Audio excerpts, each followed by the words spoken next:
guys.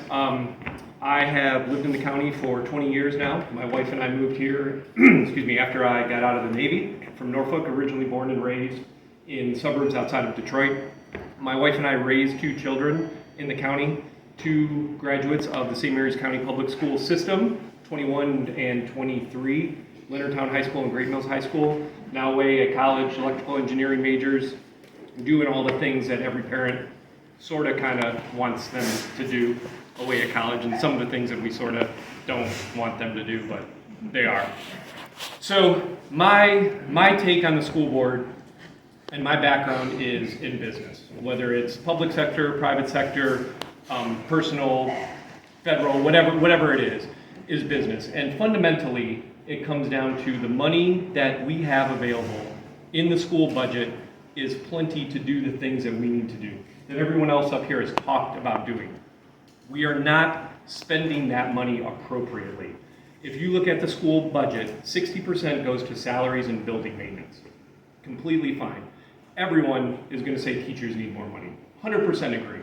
That 40%, though, that isn't spent on teachers' salaries or building maintenance or building is being spent on other things, stuff, wants, things that maybe aren't actually needed or don't actually move the needle, as shown by test scores, as shown by proficiency, as shown by the trades looking to hire people in, as shown by the local community looking to hire within the community, as shown by the base, where they have to go out and import engineers, import program managers. So the board has a fundamental, very few actual fundamental responsibilities. Hiring the superintendent, extremely important, because the board gives the superintendent all the administrative authority.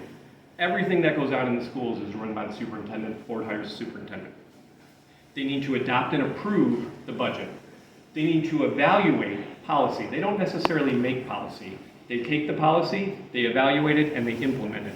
They don't push back. So what comes down from the state, what comes from the president of the teachers union, the board evaluates and put in place. And they need to keep the community informed. Earlier this year, when the school board put a budget together that was $7 million above the top line that the county commissioners gave them, the superintendent, Dr. Smith, stood in front of the commissioners and told him, this is the money we need. We don't have additional revenue. We can't get additional revenue. We can't go do bake sales. We can't, pass a hat. And then about a month or so later, they built $1 million concession stand at Leonardtown High School to literally have bake sales to bring revenue in after they raised everyone's taxes to pay for the $7 million that they couldn't raise revenue with. Thank you.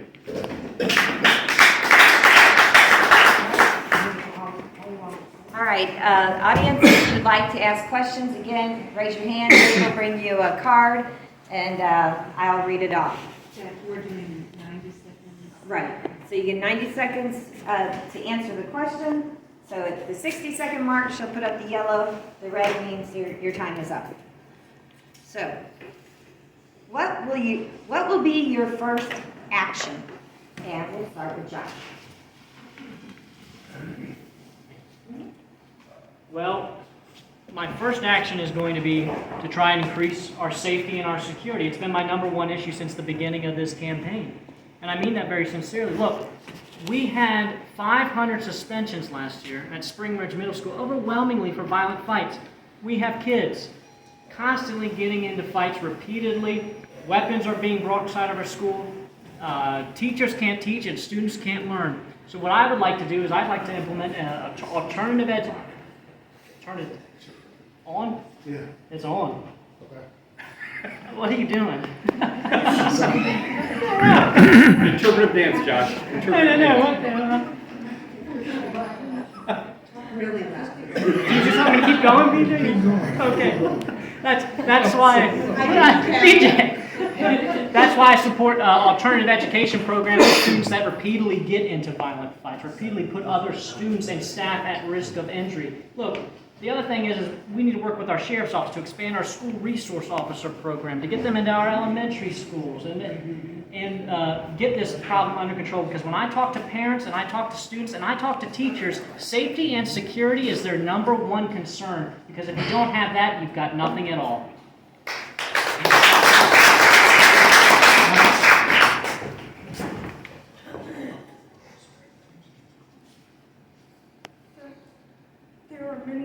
that we're facing currently in the community, and I have to prioritize what I deem to be the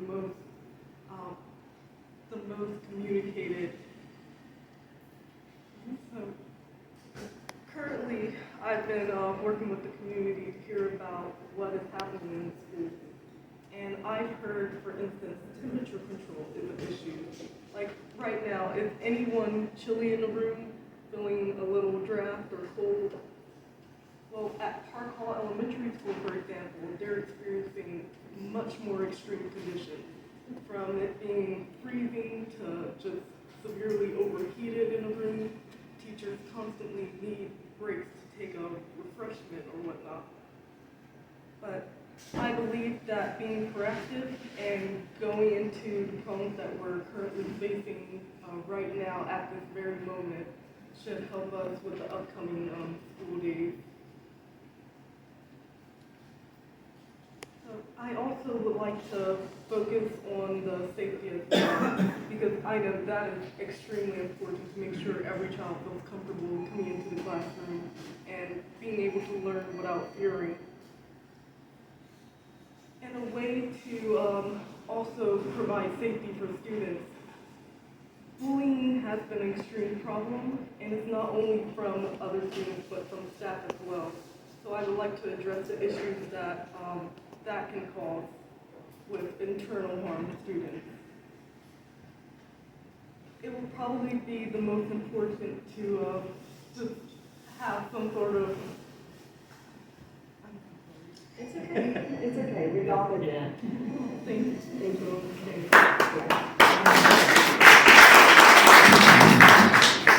Thank you. I agree. Security is very important. We cannot ignore that.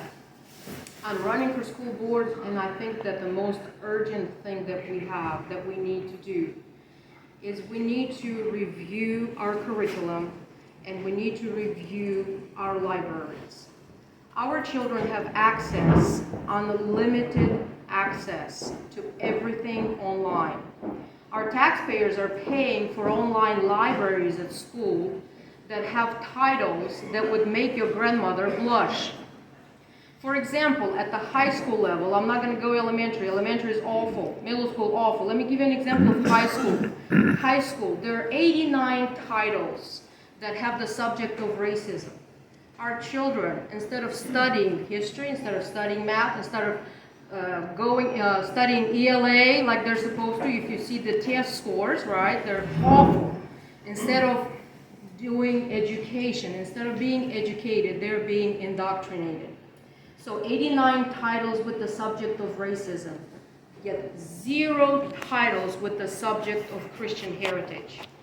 Your children and your grandchildren are being taught to be someone very different than the way you are and the way you were raised. Your children and your grandchildren are taught that you are the enemy. So my first step and my first thing that I would like to do in the school board is to eliminate any kind of form, any material or any book that is indoctrination and not fact and not part of education.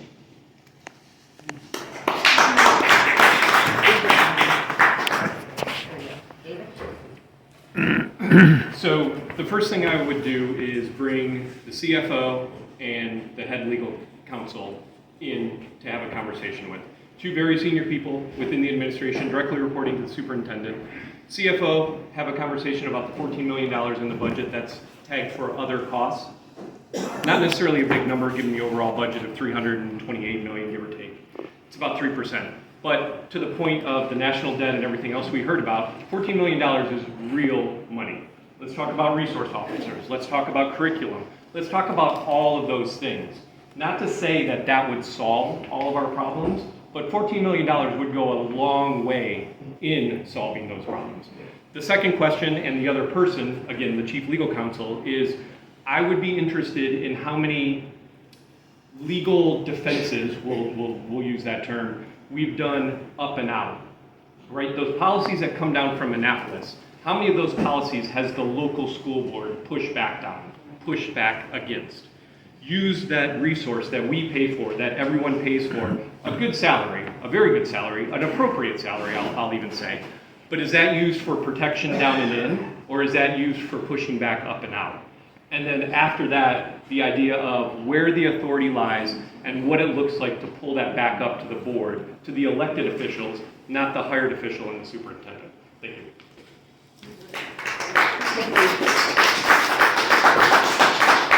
The next question, and we'll start with Tyra. How will you ensure transparency?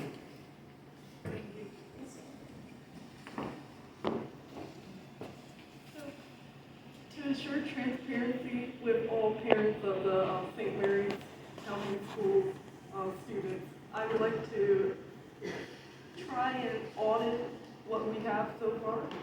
So for instance, with a lot of the infrastructure that we currently have in schools, like Ridge Elementary School, for example, they have, I believe, an inconsistency with clocks. So from a parent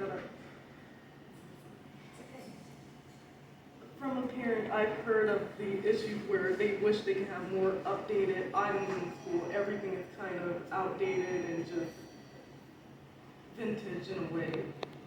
So I would like to push for more advanced school supplies as well as just overall making it more transparent for the parents as well to see that the schools are becoming updated. Another issue for transparency is with how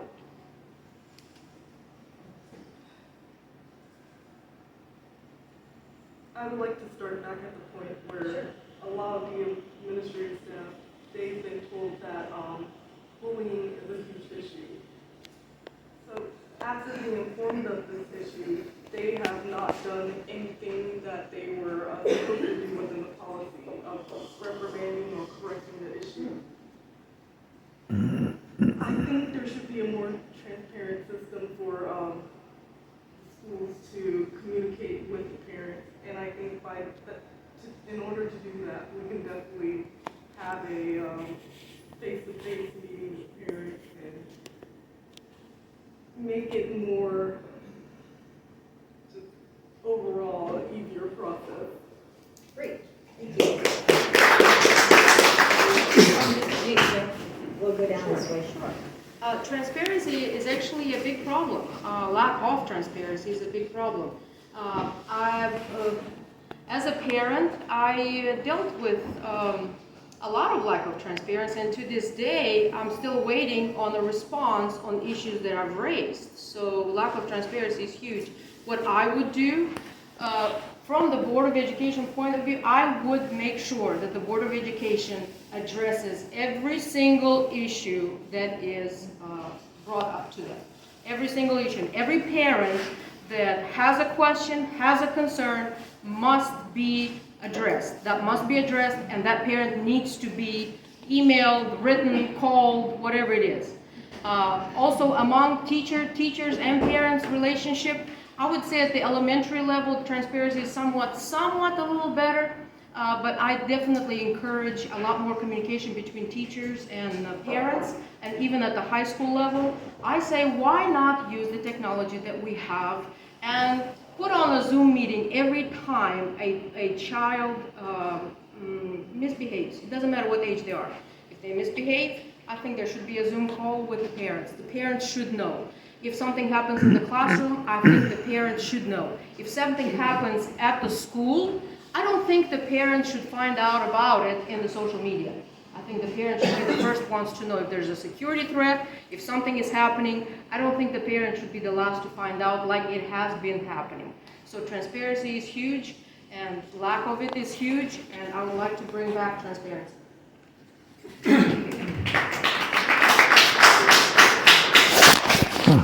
So it's funny, you order a $8 pizza from Domino's, and you have much better transparency on where that pizza is and when it's going to be on your doorstep than you do for your kids that you send to school and the taxes that you pay. So it's a two-part problem. One, the parents need to want to be involved, right? They need to want to know.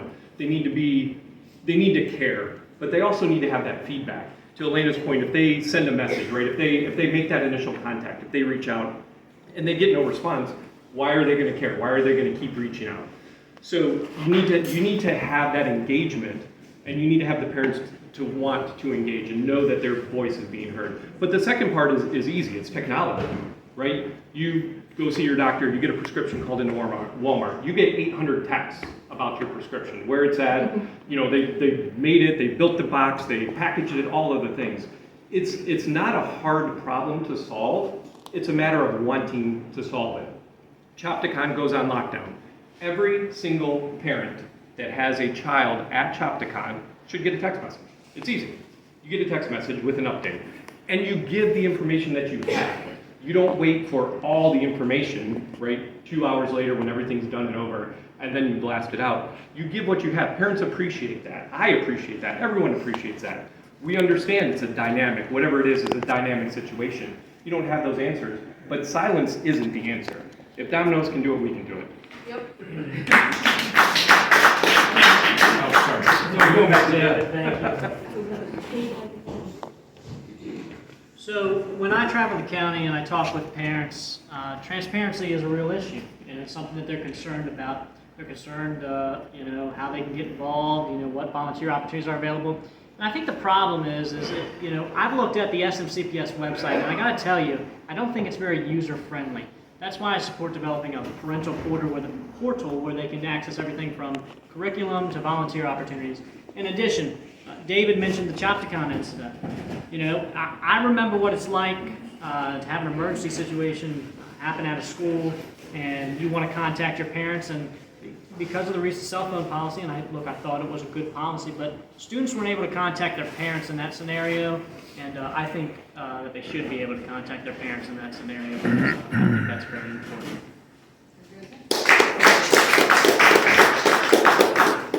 Okay, next question's from the audience, and we'll start with Elena. Will you ban books? Hold on 1 second. Oh, So I'm having a problem streaming to, if I include the Republican page, it's not recording the sound. Okay. I can record it. okay. And so from here, let me just restart the stream, and I'll just record from here on out and post it. So,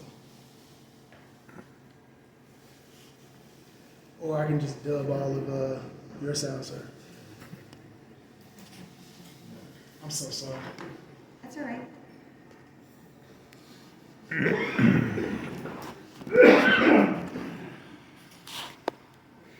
Or they send them, of course, to private school if they can afford it. The reason people leave, the reason parents leave is because they have concerns. So if we do not address these concerns, we're going to have to close many schools because parents are going to leave.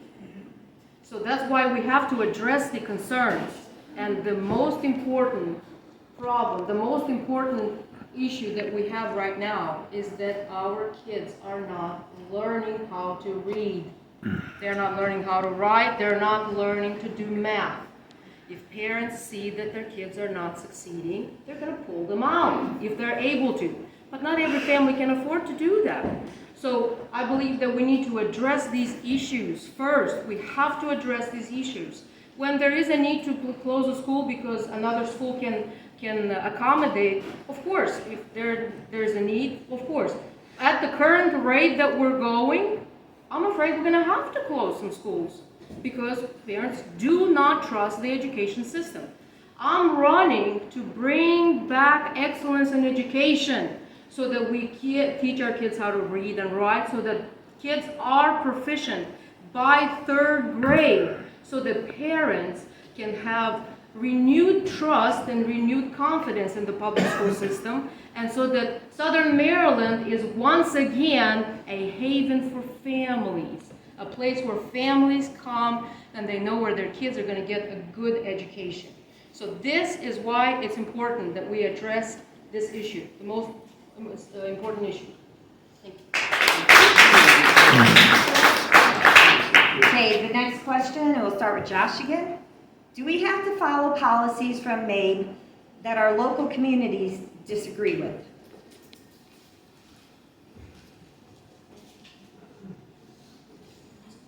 say made or made? Made, Oh, okay, M-A-D-E. okay, the- sorry. The state school Sure. system. So I would always advocate that, look, you follow state law. I work for the Maryland judiciary, and I'm never going to say break the law. But I do say that if you're serious about changing the law, if you want to see a change in the law, especially when it comes to education law, then the boards of education here in Maryland have to work together. And that means partnering with our rural counties to try to counter some of the larger metropolitan area strengths. And I think if we can do that, we get some change on the state level. I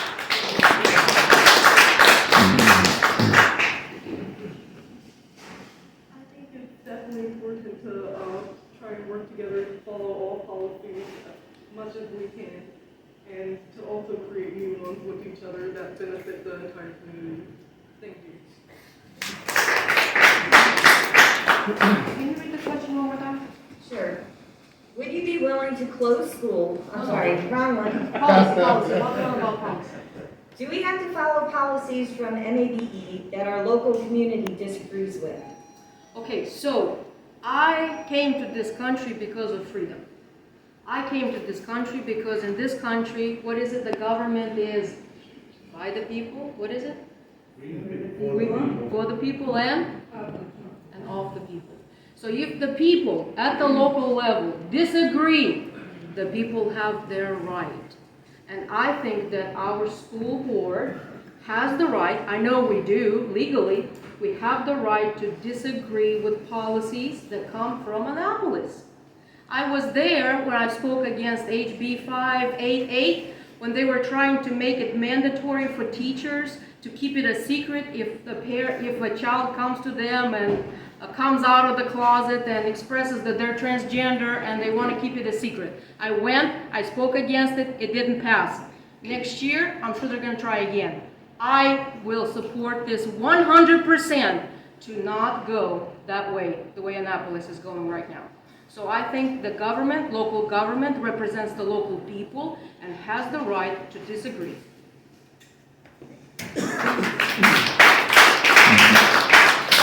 So, like Josh said, right, we have to follow the law at the end of the day. We're a nation built on laws. That's what separates us from the animals, civilization. But to that same point, there is and should be, and we will disagree with those laws. We're not Annapolis. We're not Baltimore City. We're not PG. So those things that don't make sense for St. Mary's County, absolutely we should push back. We should use the resources that we have. Again, there's an entire C-suite underneath the superintendent that makes a lot of money to protect, to advocate for us that isn't being leveraged in the right way. There's plenty of things that, as a community, if we decide that this isn't how we want our children to be taught, our children to be raised, or whatever it is, and even beyond schools, right?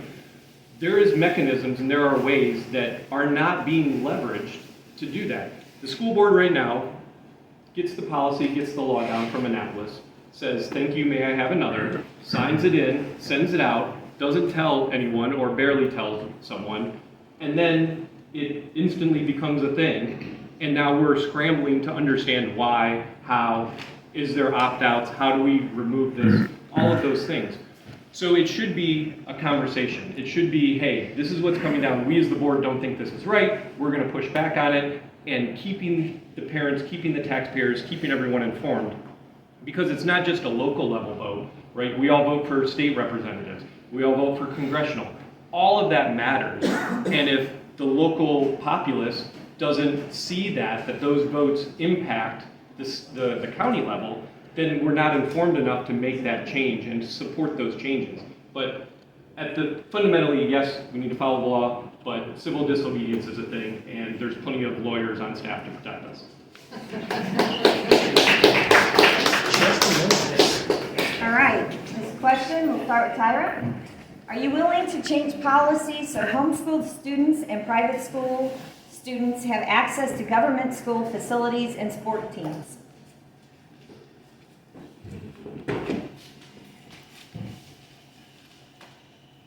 I believe yes.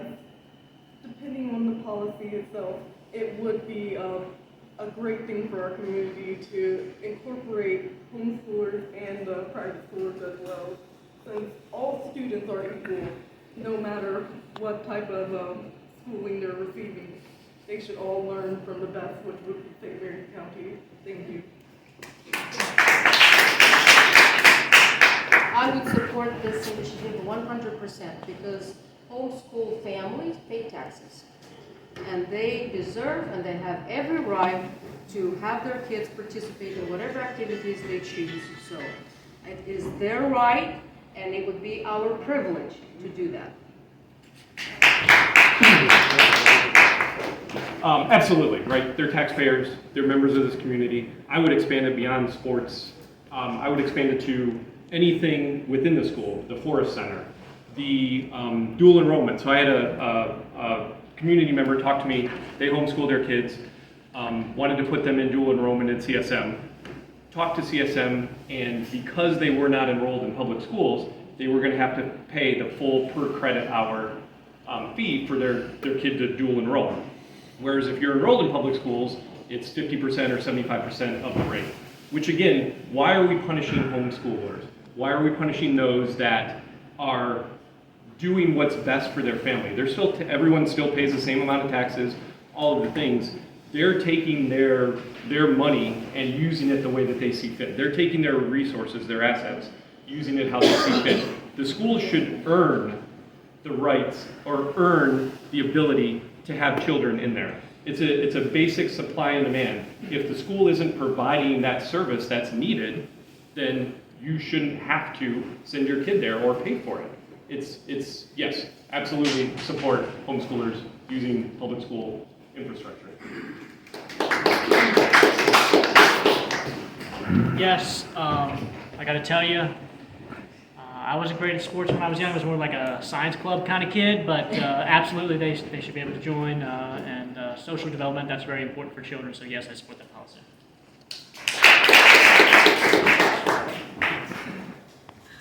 Okay, this will be our last question. How do you plan to get parents involved? Start Colleen.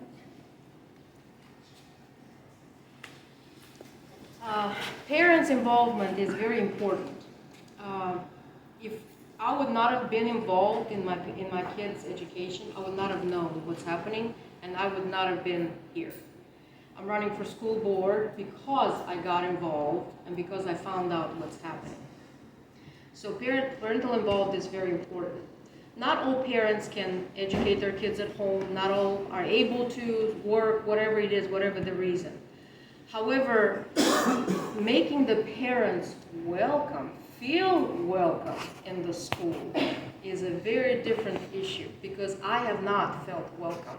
In fact, I waited for a couple of months, for a few months, I would say it was almost a year, to be able to go visit an art school to see what's on the walls because my daughter kept telling me it's very concerning what's there.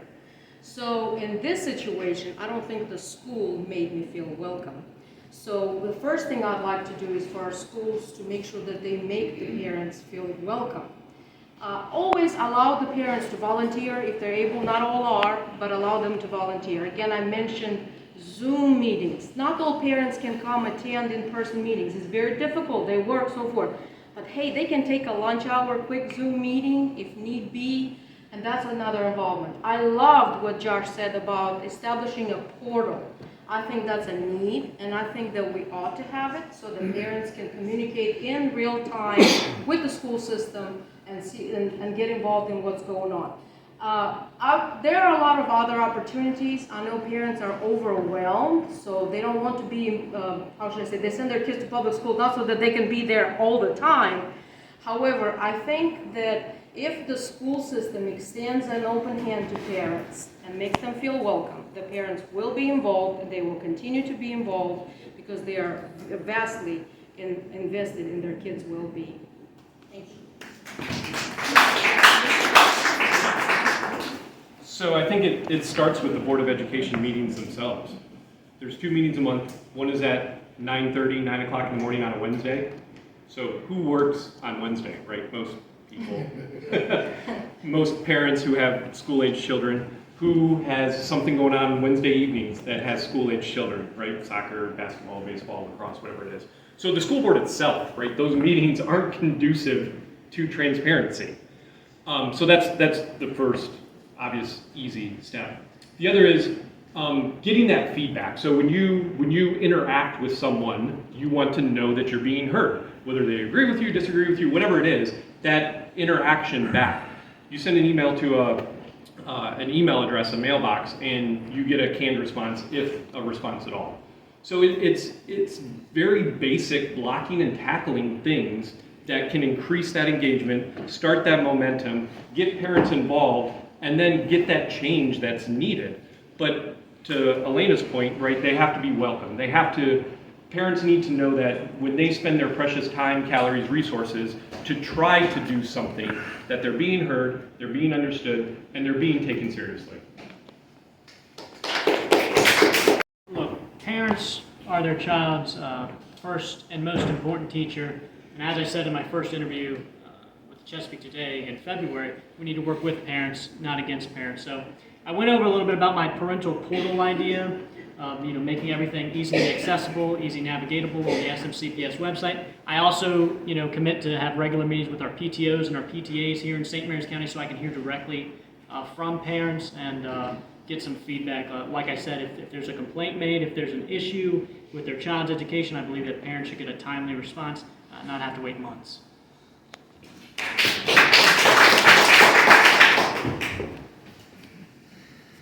I understand that a lot of parents have busy lives. They have to go to work, provide for their children, and I think we should take advantage of the internet since, for the most part, once you get home, you're able to relax and check what has been done within the school just by a portal online, or even having a social media website that's not for social media, but it's just using a similar format for the school system.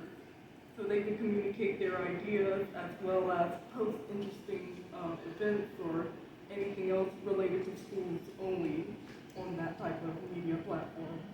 Thank you.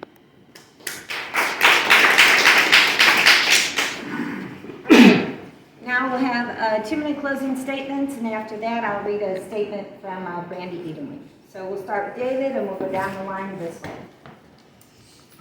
Thank you. So we've talked a lot about the drawbacks or the bad spots of St. Mary's Public Schools.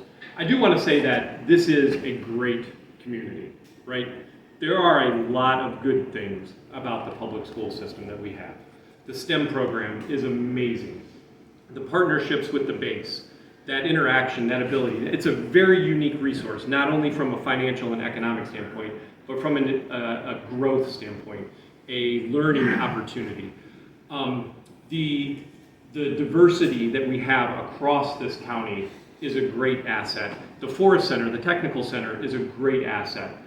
My stance is that they aren't being leveraged correctly. So my opponent, Ms. Washington, lovely, lovely lady, has been on the Board of Education since 1996. That's the year I graduated from high school. That's also the year that Bill and Monica, as has been pointed out, were an item. So with all of that, right, there needs to be perspective. And that perspective is lacking. When we have career politicians in positions such as Board of Education, that isn't a full-time job to begin with, let alone we're making it into one, we lose that perspective. We get complacent. We slough off the responsibilities that we have as a board. What I'm looking at and what I'm driving towards and what I'm trying to bring is to pull that responsibility back, whatever it looks like. If the decision is to keep it status quo, push everything to the superintendent, manage the superintendent, it is what it is. But I don't think that that's the correct path. I don't think that's the best return on investment for your dollars, for your children, for your resources. But that seems to be the apathy that we're stuck with because of where we are with the long-term, unencumbered, incumbent candidates.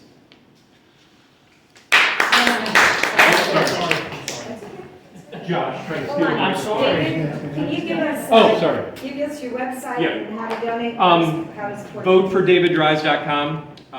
Links on there for donate. Facebook page, David Dries for Board of Education. All the social media things, website, all my contact, David at VoteForDavidDries.com.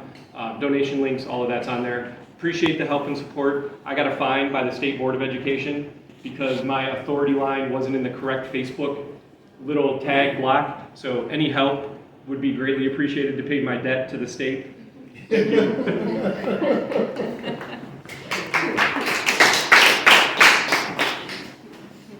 So when I hear that ELA proficiency level is at 55%, and math proficiency is at 29%, let's just say I never thought that I will ever see or hear of something like that in the United States. That never happened when I was growing up.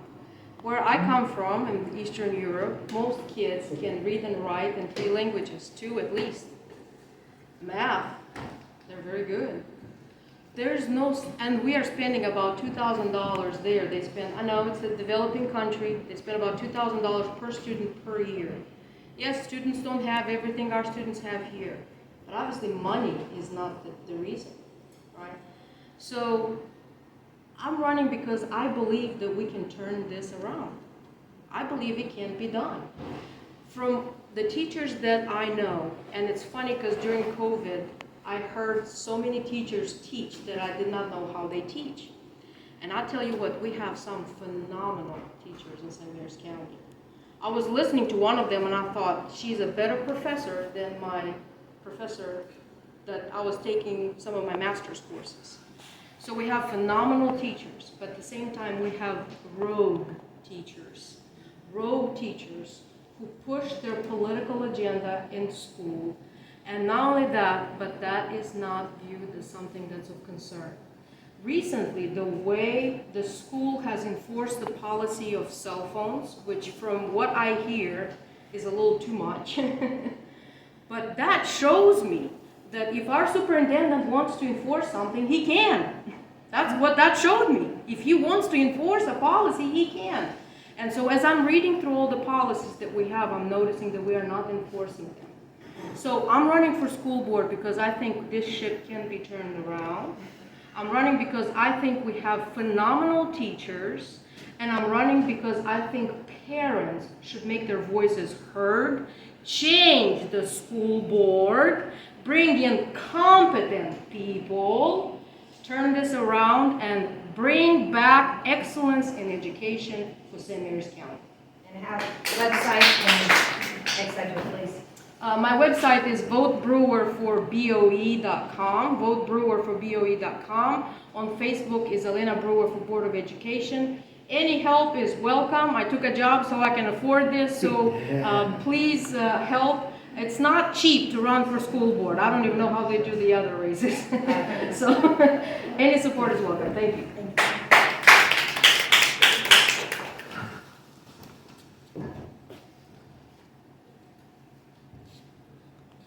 I think that I would like to say, first of all, whether or not if I win in the election or not, I would like to continue what I'm doing, which is helping out the community, and also providing students with the resources that they need. With my own funds, I have an LLC as well as work part-time at a restaurant. I have used it towards the school supply drive and also bringing students whatever they need just to further their education. I also think that it's important to say that at the end of everyone's campaigns, anyone in this room could do what the Board of Education is willing to do for students. We can all individually make a change for schools and better St. Mary's County's education system. I also just want to mention I'm not taking any donations at this time or in the future because I believe that it would benefit the community more if you all use your own money and funds to directly give to students as well as see what you can do in the school system for yourself. So thank you very much. How can people support you? You have a write-in campaign, right? Oh, yes. So you want to, I am running as a write-in candidate. Previously, I was petitioned, and after receiving 700 signatures, I was informed that I could no longer do a petition. So I decided to run as a write-in, which is, you can find the write-in ballot and basically use a black pen, fill in the dot beside it, and write my name, first, last name. Thank you. it's Tyra Bennett. So, I gotta be honest, I didn't prepare a closer, so I'm gonna speak from my heart tonight. You know, a lot of candidates talk about experience, a lot of people talk about, you know, the violent fights that they've seen inside the school, you know, the problems with getting parents involved. Let me just talk about my experience for a second. You know, I can remember walking in my high school, getting ready to go to geometry class, and two students start fighting each other, and a teacher that I know and respect jumped into the middle of it, got punched in the face, and got a black eye. When we talk about parental involvement, look, God blessed me with two wonderful parents. They raised me right. But look, I went to Margaret Brett Middle School. It was rough. I remember I was getting bullied constantly every day. But my mother, she was intuitive. She knew something was wrong. My mother went down there. She fought with the administration. She got the problem resolved. So look, look, my mother and father were advocates for me, so parents, I'll be an advocate for you. You want to talk about classroom disruptions? Look, I substituted post-COVID. I've seen these issues. I've seen these classroom disruptions. I've seen teachers break down and cry because the disruptions have gotten so bad in their classroom. So look, you see, my personal experience, that's what inspires me to run for school board. That's what inspires me to get up every day, go out, meet more voters, listen to more parents, listen to more students, listen to more teachers so I can help them solve their problems. So if you like what I've said tonight, I ask that on November 5th, you would elect Josh Guy for school board at large. Thank you all, and God bless you. JoshGuy.org, Josh Guy for school board on Facebook. Thank you all. Okay, and if you will indulge me, I will read a statement from Brandy. She showed up at the very beginning and then had to leave. A big thanks goes to Deborah and Angie Wathen for inviting me here tonight. I was prepared to speak here tomorrow evening on the original date of the event, but could not be here tonight because I'm enrolled in a 10-week course every Tuesday evening that is being hosted by the St. Mary's County government. Let me begin by saying I'm a wife and a mother of 6 children. Five of our 6 have already graduated from St. Mary's County schools. Our youngest is currently in Choctaw High School. I'm a former public school teacher, certified in special education, and currently a teacher at all 3 CSM main campuses. I'm running because I continue to see firsthand the levels of academic deficiencies across the board in many of our students. We can only blame COVID for so long. We need to take a hard look at our current curriculum, the level of disruptions occurring in our schools, and the lack of accountability that stems from our current school boards all the way down to our student and everyone in between. Another reason I'm running is because I believe that it's the parent or guardian's right, and only theirs, to teach their children sensitive topics should they choose to do so. No matter a student's age, race, gender, ethnicity, etc., when they walk through our school doors, they are a student, equal to every other student, and should be treated with respect and have access to the same quality education as everyone else. Showcasing or repeatedly highlighting our differences only further divides us. My life experiences as mother of St. Mary's School students, a certified special ed teacher, an advocate for student and parents, a college professor, a local small business owner, and my experience leading many outreach missions in our community has given me a unique perspective and the ability to relate and empathize with our citizens of our county. My opponent would have you think that my perspective is not as recent as his, but just last Thursday there was an incident at my son's school in which the school notified parents. Being a parent makes my perspective current and ongoing, and schools notify parents and guardians first in an emergency. In fact, I, as a current educator at CSM with many dual enrolled students, see firsthand their academic abilities and deficiencies, and therefore have a unique and most recent perspective to offer as a member of the Board of Education. Thank you, Brandy Edelin. And you can learn more about Brandy at votefordbrandyedelman.com. Thank you. Now, everyone, I'd like to thank you for coming tonight. I think we have some excellent candidates. Michelle, if you want to come up here real quick, we'll get a picture of all of you here. Please vote. And if you find a candidate tonight that you can get behind and support, please do. And for all those online and watching this either now or later on, thank you so much. And please reach out to these candidates and help them in their campaigns. Everyone, thank you and have a good night.